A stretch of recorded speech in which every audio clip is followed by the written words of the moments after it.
Are you the toll booth of your business?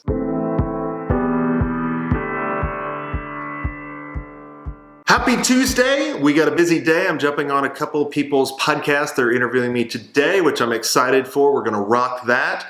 But before I get into the rest of the day and answer questions and all kinds of that good stuff, I want to make a special announcement.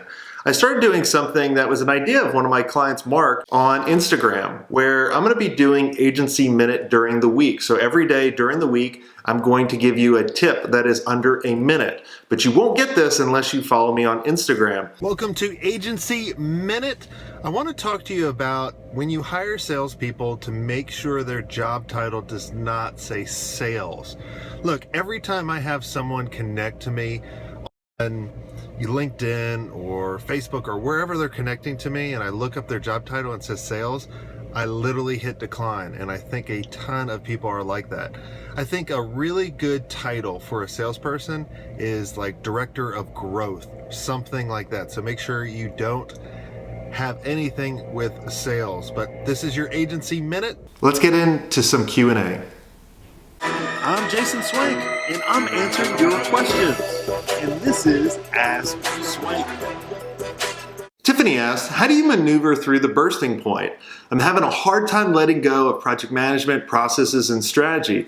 I feel like revenue is capped because I can't take on any more. I've gone through this many, many times, and same with a lot of different entrepreneurs. You're acting as the toll booth for your business, meaning everybody is coming through you. Everything that your business is actually doing is driving through your toll booth, and that's just not sustainable. And the only reason why that's happening is probably for two reasons. One is possibly you've hired the wrong people. But let's say you hired the right people. Maybe you don't have a vision, or you didn't communicate that vision to your team. So let's step in their shoes for a moment. Let's say you haven't communicated the vision to them, or they're not really sure where you're going, why you guys exist, who you're actually targeting. It makes it very hard for them to make a decision. That's why they're always coming to you in order to figure out what to do next, because they don't want to make a wrong decision. Or they could make a decision, but the decision they're going to make is what's best for them versus what's best for the company. That's why your job of a CEO is to create that vision and communicate it often. Look, a lot of us go to a conference, or we chat with someone, or watch a video, or listen to a podcast, and we say, okay, I got it, I got the vision. And you get real excited, you call all hands meeting, and you go over the new vision with your team.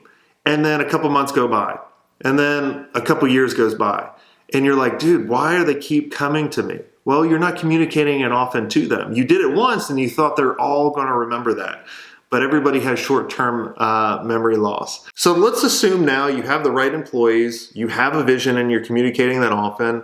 Now what? Well, the biggest thing is you have to have the right systems in place. Look, if you look at the businesses that you look up to and where you're at now, the only difference between them and you is the systems that they have, meaning they have everything documented, they have processes, they have standard operating procedures, and they're following a proven system. I mean, that's why I've created the agency playbook, which walks you through those systems. Like, for example, you have to know where you're going first before you know how to position yourself. Once you position yourself, now it's all about the right offering. After you have the right offer, now you can get into prospecting. And it builds up. So a lot of people go into prospecting before they even figure out their positioning or know who they're going after, so they fail. Or having a sales system, having a delivery system, figuring out their org chart, everything. So the biggest difference is having the right systems. So after you look at these three things, I want you to focus on the biggest one first. Don't do the little one first. Do the biggest item first, and do that until you're successful at it or you're happy with it, and then move on to the next. Because we can all get overwhelmed, which is giving too much priority to too many things. So pick one thing and go execute on it now. One other thing I want to mention is if you're too busy and you're in the weeds, you're not charging enough. Raise your prices, you'll get better clients, You'll be able to hire more people in order to help you out, and you won't be doing everything yourself. Well, I have a saying that there's no such thing as a bad agency client. There's only a bad prospect or a bad process. You should not welcome all clients. I mean, literally, you should have a pretty extensive criteria for taking them on.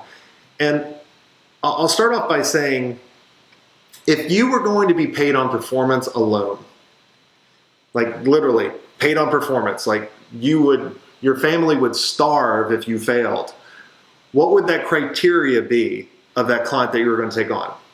And then that should be who you take on. And then everything that you do in your marketing, your sales, PR, everything should be focused around getting that particular client. So I would love to hear how you guys got through burnout and how you started delegating and starting to let go. Make sure you comment below. And if you are not subscribed, make sure you do subscribe. And if you know of anybody else that this video would help out, please feel free to share that with them. And until next time, have a swank day.